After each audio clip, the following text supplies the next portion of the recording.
KBR పార్కులో కూడా నెమళ్ళు పెద్ద సంఖ్యలో కనపడుతున్నాయి. అక్కడ కూడా నెమళ్ళు కనపడతాయి. కానీ జింకలు ఉన్నాయని, దుప్పులు ఉన్నాయని, అడవి జంతువులు ఉన్నాయని తప్పుడు మార్పింగ్ ఫోటోలు పెట్టినటువంటి వాటి మీద ఇవాళ పేపర్లో ఫోటోలతో సహా ఇచ్చారు. ఎవరెవరు మార్పింగ్ చేసి పెట్టారో వాళ్ళందరి మీద తెలంగాణ రాష్ట్రం కేసు పెడుతుందని చెప్పడం జరిగింది. కేసు పెడతామని చెప్పినప్పుడు కొంతమంది మార్పింగ్ చేసిన ఫోటోల్ని సోషల్ మీడియా నుంచి విత్డ్రా చేసి తప్పైందని చెప్పారు. కానీ కొంతమంది దాని మీద ఇంకా రియాక్ట్ కాలేదు. వారి మీద కేసులు పెట్టడం జరిగింది. కేసులు పెట్టినప్పుడు మరి ఇవన్నీ ఎక్కడో వేరే దగ్గర ఉన్నటువంటి జింకల్ని, వేరే దగ్గర చచ్చిపోయినటువంటి జింకల్ని వాటి ఫోటోలన్నీ బట్టి ఇక్కడే చచ్చిపోయినాయి అని చెప్పడం జరుగుతుంది. ఇంతటితో తెలంగాణ రాష్ట్రంలో ఉన్న ప్రజలకి అబద్ధాలు చెప్పటం, మతిలేని మాటలు మాట్లాడటం తప్ప కాక ఈ కేటీఆర్ గారితో పోటీ పడుతూ హరీష్ రావు గారు ఇద్దరు కూడా రేవంత్ రెడ్డి ప్రభుత్వాన్ని, రేవంత్ రెడ్డి మీద బురద తల్లే విధంగా తప్పుడు సమాచారాన్ని రాహుల్ గాంధీ గారికి పంపిస్తడం జరుగుతుంది. వారి ఉద్దేశం రాహుల్ గాంధీ గారికి రేవంత్ రెడ్డి గారి మీద వ్యతిరేకంగా మాట్లాడితే రాహుల్ గాంధీ గారు రేవంత్ రెడ్డి మీద కోపం వచ్చి ప్రభుత్వాన్ని డిస్టర్బ్ చేసేటటువంటి పరిస్థితి వస్తుందనే దురుద్దేశంతోనే రాహుల్ గాంధీ గారికి ఈ మన కేటీఆర్ గారు, హరీష్ రావు గారు అక్కడికి రాయటం జరుగుతుంది. ఇంతకు ముందు కూడా లెటర్ రాశారు. ఇదంతా ఒక దురుద్దేశపూర్వకమైనటువంటి ప్రణాళికలో భాగంగానే రాహుల్ గాంధీ గారికి ఇవన్నీ రాస్తున్నారు. మేము రాహుల్ గాంధీ గారికి తెలంగాణ రాష్ట్రంలో జరుగుతున్న రాజకీయ వ్యతిరేక కార్యక్రమాలు ఏవైతే హరీష్ రావు గారు, కేటీఆర్ గారు చేస్తున్నారో దాని గురించి రాహుల్ గాంధీ గారి దృష్టికి తీసుకుని వచ్చాం. కేసీ వేణుగోపాల్ గారి దృష్టికి కూడా తీసుకుని వచ్చాం. మల్లికార్జున ఖార్గే గారి దృష్టికి కూడా తీసుకుని వచ్చాం. వీరు రాసేయన్ని తప్పుడు సమాచారం అనే విషయం ఇప్పటికే రాహుల్ గాంధీ గారికి, కేసీ వేణుగోపాల్ గారికి, మల్లికార్జున గారికి తెలిసింది. మీరు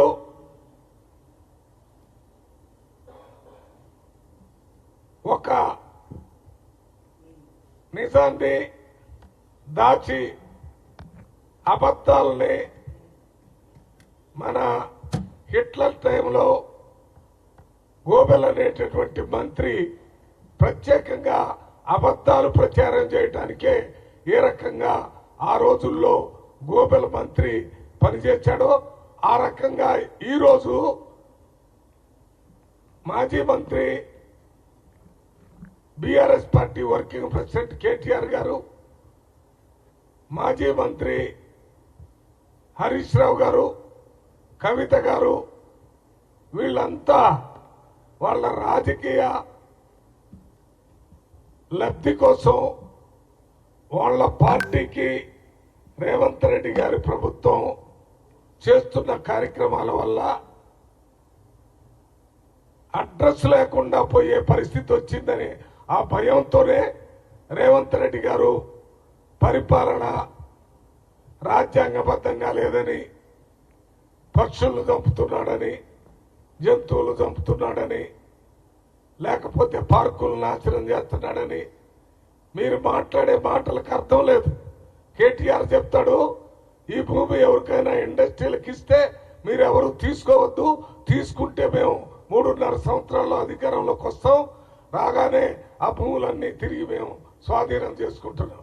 అంటే మీకేమన్నా 3.5 సంవత్సరాల తర్వాత మీరే అధికారాలకు వస్తామని ప్రెసిడెంట్ ఆఫ్ ఇండియా కానీ, గవర్నర్ కానీ ఏమన్నా ప్రత్యేకంగా లెటర్ ఇచ్చారా మీకు?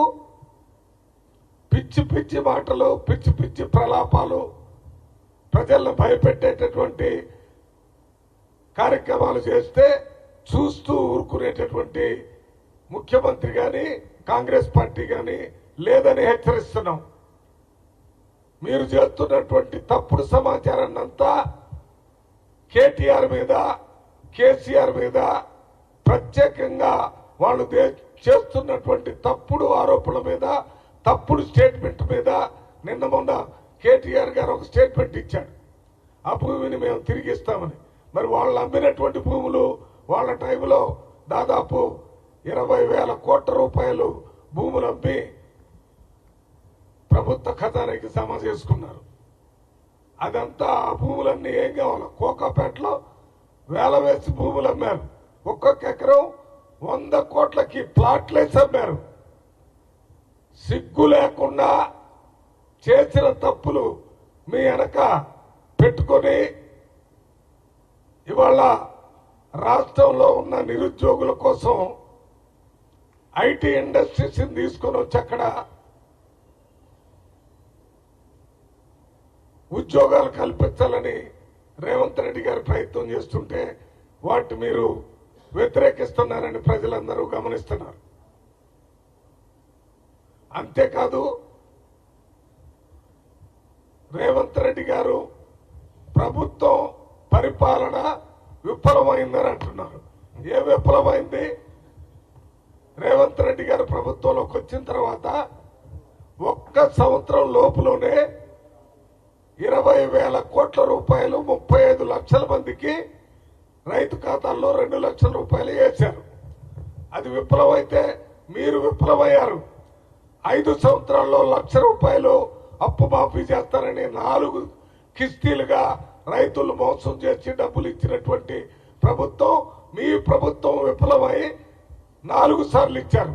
కానీ రేవంత్ రెడ్డి ప్రభుత్వం ఒకేసారి 20,000 కోట్ల రూపాయలు 35 లక్షల మందికి 2 లక్షల రూపాయలు అప్పు మాఫీ చేశారు.